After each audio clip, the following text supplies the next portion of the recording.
Naranasan mo na ba ang kakaibang pakiramdam na ito? Buong araw ka lang nakaupo sa naka-aircon na opisina o galing eskwela pa uwi ng bahay. Pero pagdating ng gabi, pagod ka pa rin kahit walang malinaw na dahilan. Para bang nagpapakita ng system error ang utak mo kahit wala ka namang ginagawang mabigat? Malamang ang mga tahimik na red flag na habit na inuulit mo araw-araw ang siyang sumisipsip ng lakas mo. Narito ang 6 na habit na nagdudulot ng pagod kahit wala kang ginagawang mabigat. 1. Pag-check ng cellphone paggising na paggising. Ang bitag ng pag-update sa mundo na nagdudulot ng information shock sa utak. Una sa lahat, tingnan natin kung paano natin sinisimulan at tinatapos ang isang araw. Ang mga pagkakataong tahimik na ninanakaw ang ating enerhiya ng information-related behaviors. Ang unang habit na pag-uusapan natin ay parang isang dosis ng lason sa ating focus. Pero ito ang ginagawa ng halos lahat sa atin paggising na paggising, ang pag-check ng cellphone. Ang bitag na tinatawag na pag-update sa mundo.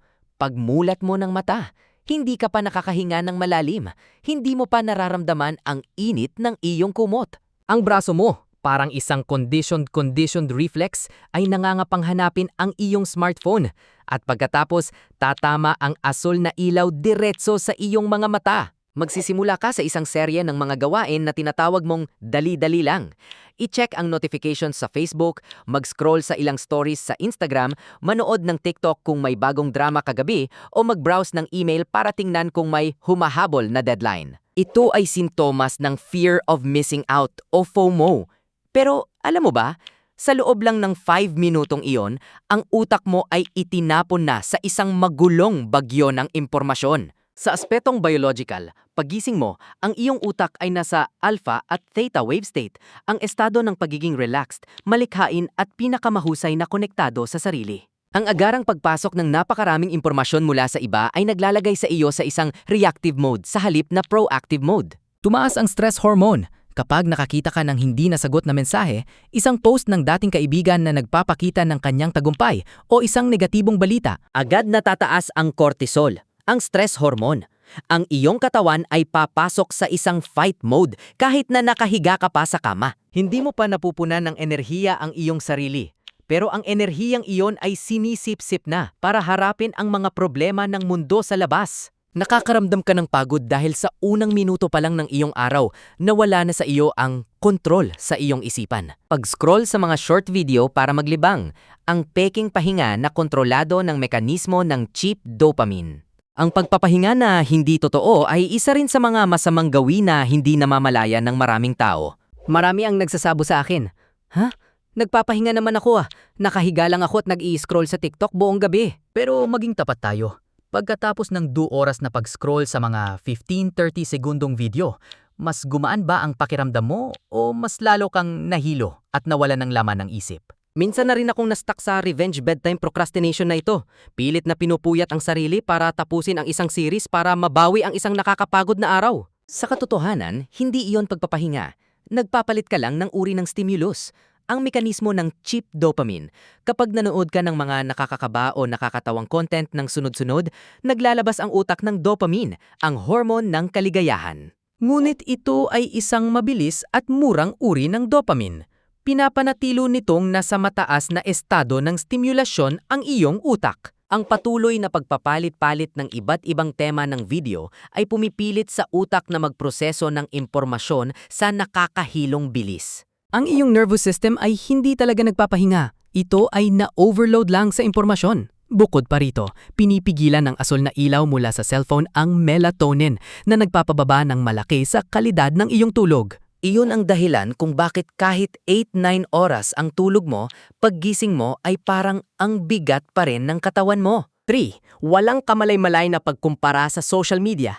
Ang black hole na sumisipsip ng self-esteem at lumilika ng peer pressure. Ang iyong communication habits at kung paano mo ginagamit ang social media. Pagkatapos kumuha ng napakaraming impormasyon, ang paraan ng pagkumpara natin sa ating sarili sa mundo at pakikitungo sa mga taong nakapaligid sa atin ay patuloy na lumilikha ng iba pang bitak sa ating enerhiya. Tayong mga Gen Z ay madalas magbiro tungkol sa flexing. Pero ang totoo, sa likod ng mga tawanan na iyon, mayroong tahimik na sakit habang tayo ay nag-i-scroll online. Nakikita mo ang kaibigan mo na may bagong bag, Nakikita mo ang isang kakilala na nagbabakasyon sa Europe. Nakikita mo ang isang kabatch mo na nakakuha ng malaking scholarship o kumikita ng libo-libong dolyar. May mga gabi na pagkatapos kong mag-scroll sa LinkedIn o Instagram, ramdam na ramdam ko ang peer pressure na parang gusto ko nang i-delete ang app dahil parang lahat sila sobrang gagaling. Kahit hindi mo sinasadya, automatikong gagawa ng pagkukumpara ang iyong utak. Sila umaangat habang ako nakatayo lang. Bakit ganito kamalas ang buhay ko? Iyan ang manifestasyon ng walang kamalay-malay na pagkukumpara sa sarili. Ang mekanismo ng pagsipsip ng self-esteem. Sa psikolohiya, ito ay tinatawag na upward social comparison. Ang problema, ikinukumpara mo ang iyong magulong behind the scenes sa highlight reel ng iba na dumaan na sa editing. Sa bawat pagkakataong nararamdaman mong mas mababa ka, nagpapadala ang utak ng signal na katulad ng pisikal na sakit. Ang pagod dito ay hindi dahil sa kaunti o marami kang ginawa, kundi dahil sa self-criticism. Gumagastos ka ng napakalaking enerhiya para lang harapin ang pakiramdam ng inggit, kawalan ng tiwala sa sarili at pagkabalisa. Ang pakiramdam na hindi ka sapat ay ang black hole na sumisipsip sa lahat ng iyong positibong enerhiya. 4. Pagsasabi ng o kahit gusto mong sabihing hindi. Ang pagkaubos na dulot ng pagsusuot ng maskara ng isang mabait na tao.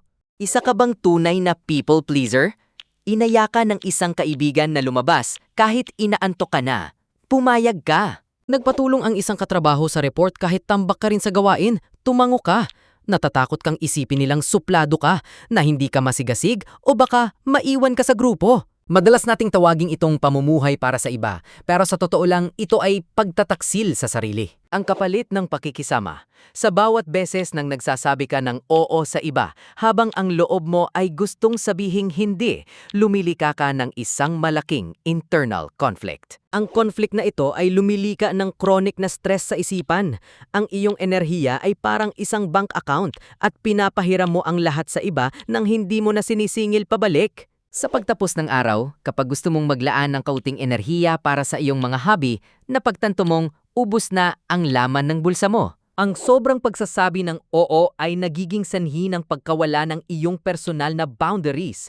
Kapag ang iyong boundaries ay nalabag, makakaramdam ka ng pagod, inis at pagkawala ng direksyon. 5. Overthinking. Ginagawa ang sarili na direktor ng mga pinakamasasamang script na hindi pa nangyayari. At panghuli at ang pinakadelikado sa lahat ay ang walang katapusang labanan na nangyayari sa loob mismo ng iyong isipan o sa madaling salita, ang internal behaviors. Ang ugali ng overthinking tungkol sa mga bagay na hindi pa nangyayari, ang direktor ng mga malagim na script. Mayroon kang paparating na presentasyon at isang gabi bago, ginugol mo ang 3 oras sa pag-imagine na mabubulol ka, masisira ang laptop o pagtatawanan ka ng mga tao sa ibaba. O nag-text ka sa crush mo at hindi pa siya sumasagot, kaya gumawa ka ng libo-libong dahilan. Baka boring ako o baka galit na siya sa akin. Dati, hindi ako makatulog hanggang 3 AM para lang ulit-ulitin sa isip ko ang isang pagkakamali sa pagsasalita mula pa 5 taon na ang nakalipas at sobrang cringe ng pakiramdam. Kapag ang utak ay nag-o-overload, ang utak ng tao ay may tendensyang bigyang prioridad ang mga negatibong impormasyon para tulungan tayong mabuhay mula pa noong sinaunang panahon. Ngunit sa modernong panahon, ang mekanismong ito ay nakakasama sa atin. Kapag nag-aalala ka sa hinaharap, ina-activate ng iyong katawan ang acute stress state. Bumibilis ang tibok ng puso, nagiging mababaw ang paghinga at naninigas ang mga kalamnan. Kahit nakaupo ka lang, ang reaksyon ng iyong katawan ay parang tumatakbo ka palayo sa isang mabangis na tigre. Ang pagpapanatili sa red alert state na ito sa loob ng mahabang panahon ay magpapagod sa iyong nervous system. Iyon ang dahilan kung bakit pagkatapos ng isang gabing puno ng overthinking, paggising mo ay parang binugbog ka. 6. Perfectionism at procrastination. Ang enerhiyang nauubos dahil sa bitag ng pagiging perpekto at self-criticism. Ang habit ng perfectionism at procrastination, ang bitag ng pagiging perpekto. Maraming kabataan ngayon ang takot mabigo na nagreresulta sa kagustuhang maging 10/10 ang lahat mula sa simula. Gusto mong magsulat ng isang magandang sanaysay, pero dahil takot kang hindi sapat na kahanga-hanga ang unang pangungusap, nakatitig ka lang sa blankong screen buong hapon. Gusto mong mag-gym, Pero dahil hindi ka pa nakakabili ng pinakamagandang workout clothes o hindi pa napipili ang pinakatamang schedule, nagpasya kang wag na lang mag-gym. Marahil marami sa inyo ang tulad ko noong nag-aral pa. Inuubos ang buong gabi para lang gawing aesthetic ang Notion. Pero sa huli, wala man lang nasimulang gawin sa assignment. Ang pagod mula sa perfectionism. Ang perfectionism ay hindi isang motibasyon. Ito ay isang hadlang. Nagdulot ito ng napakaraming enerhiya sa paghahanda sa halip na sa pagsasagawa. Ang procrastination ay hindi dahil tamad ka, kundi dahil masyado kang natatakot. Ang iyong enerhiya ay nauubos dahil sa self-criticism. Bakit hindi ako kasing galing nila?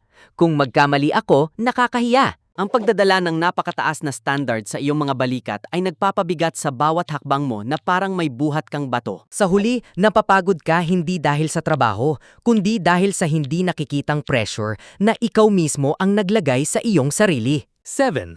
Ang paglalakbay para ibalik ang enerhiya mula sa pinakamamaliit na hakbang.